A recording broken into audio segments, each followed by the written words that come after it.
Sekarang saya akan melanjutkan untuk membacakan Anda buku dengan judul Six Thinking Hats, Kelola Rapat Lebih Baik dan Buat Keputusan Lebih Cepat oleh Edward de Bono. Bab 17. Topi Hitam. Peringatan dan kehati-hatian. Bagaimana sesuatu itu tidak sesuai dengan pengalaman kita? Mengapa sesuatu itu bisa macet? Menunjukkan kesulitan dan masalah. Tetap mengikuti hukum. Menjaga nilai-nilai dan etika. Topi hitam adalah topi alamiah dari tradisi pemikiran barat. Dengan topi hitam, kita menunjukkan apa yang salah, apa yang tidak cocok, dan apa yang tidak akan berjalan. Topi ini melindungi kita dari tindakan membuang-buang uang dan energi. Melindungi kita dari melakukan hal-hal bodoh dan melanggar hukum. Pemikiran topi hitam selalu logis. Pasti selalu ada dasar logis bagi kritikan.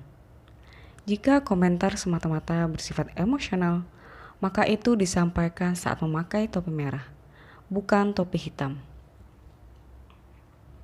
Contoh, saya tidak suka gagasan menurunkan harga. Itu pemikiran topi merah. Saya ingin Anda memberikan pemikiran topi hitam Anda. Saya ingin alasan-alasan logis Anda. Baiklah, menurut pengalaman kita di masa lalu, yang bisa saya sampaikan di hadapan Anda sebagai angka-angka penjualan, menurunkan harga tidak menghasilkan penjualan yang cukup untuk mengimbangi penurunan margin keuntungan. Selain itu, para pesaing kita punya sejarah mengurangi harga untuk menandingi persaingan. Alasan-alasan topi hitam harus mampu berdiri sendiri. Alasan-alasan itu harus masuk akal. Alasan-alasan itu harus logis dalam tulisan dan tidak hanya ketika disampaikan oleh seseorang yang persuasif. Pemikiran topi hitam tidak berimbang. Dengan memakai topi hitam, otak dipekakan untuk mencari bahaya, masalah, dan rintangan yang mungkin ada. Fokusnya pada mengapa sesuatu itu tidak bisa berjalan atau mungkin bukan hal yang tepat untuk dilakukan. Sisi yang lain disampaikan dengan memakai topi kuning. Diusulkan bahwa seharusnya hanya ada satu topi yang disebut penilaian. Dengan memakai topi ini, si pemikir akan mencari pro dan kontra dari suatu situasi atau solusi. Meski hal ini bisa berjalan dalam filosofi, ini tidak berjalan dalam pelaksanaannya. Otak hanya bisa dipekakan ke satu arah sekali waktu. Ketegasan topi hitam membebaskan si pemikir dari keharusan bersikap adil dan melihat kedua sisi masalah pada saat bersamaan. Dengan topi hitam, si pemikir didorong untuk berhati-hati sebisa mungkin. Dengan topi kuning, si pemikir siap untuk mencari keuntungan-keuntungan. Anda tidak bisa melakukan keduanya dengan efektif pada saat bersamaan. Seperti halnya topi-topi lain, komentar-komentar topi hitam selalu bergantung pada konteks khusus. Contoh, mobil ini hanya mampu melaju 80 km per jam. Komentar macam apakah itu? Bisa jadi itu komentar saat memakai topi putih karena sekadar pernyataan fakta. Bisa jadi juga itu komentar saat memakai topi hitam. Secara umum, kita mengharapkan mobil-mobil melaju lebih cepat dari itu. Secara khusus, jika kita terburu-buru mencapai suatu tempat, maka ini merupakan pengamatan topi hitam. Namun, ada keadaan yang memungkinkan komentar itu disampaikan saat memakai topi kuning. Mobil ini mungkin merupakan mobil pertama bagi seorang anak muda yang baru saja belajar mengemudi. Kenyataan bahwa mobil itu hanya melaju 80 km per jam bisa jadi merupakan keuntungan, karena dengan begitu, resiko terjadinya kecelakaan serius menjadi berkurang. Topi hitam mengesahkan nilai dan pentingnya kehati-hatian. Contoh, saya bisa melihat gagasan ini sangat menarik.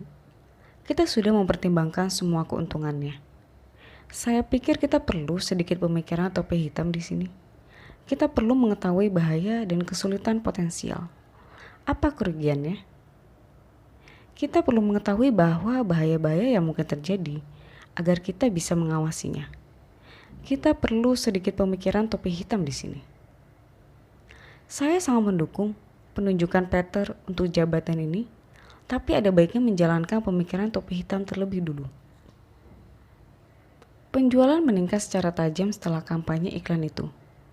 Adakah sesuatu yang perlu kita hadapi dengan hati-hati? Mari kita menjalani pemikiran topi hitam. Kita berdua sangat menyukai rumah ini. Itu adalah pemikiran topi merah yang kuat. Mari kita mencoba topi hitam sebentar. Topi hitam memberikan tempat yang pantas untuk pemikiran yang hati-hati. Dengan mendukung dan mengesahkan kehati-hatian, topi hitam juga menunjukkan bahwa ini hanyalah satu cara berpikir. Ini harus digunakan dengan benar dan efektif. Untuk mendapatkan nilai maksimal dari usulan atau gagasan apapun, sangatlah penting bahwa topi hitam dijalankan secara menyeluruh. Hal ini membantu baik dalam penilaian gagasan maupun dalam perencanaan gagasan. Dalam tahap penilaiannya, topi hitam membantu seseorang menentukan apakah menindaklanjuti gagasan itu atau meninggalkannya. Keputusan akhir didasarkan pada gabungan antara topi putih atau fakta, topi kuning atau manfaat, topi hitam atau peringatan, dan topi merah atau intuisi dan perasaan. Dalam tahap perencanaannya, topi hitam menunjukkan kekurangan dari sebuah gagasan sehingga kekurangan itu bisa dibereskan. Kelihatannya ini gagasan bagus. Mari kita mengupayakan pemikiran topi hitam untuk menemukan kelemahan-kelemahannya, supaya kita bisa berbuat sesuatu terkait kelemahan itu sekarang, pada tahap perencanaan, daripada terlalu terlambat menemukan kelemahan itu. Kita telah menentukan tindakan ini. Kita perlu memanfaatkan semua masalah, rintangan, dan kesulitan yang mungkin muncul supaya kita bisa merencanakan bagaimana mengatasinya. Jadi, kita membutuhkan topi hitam. Sekian saya bacakan bab 17. Terima kasih sudah mendengarkan. Sampai jumpa di bab selanjutnya.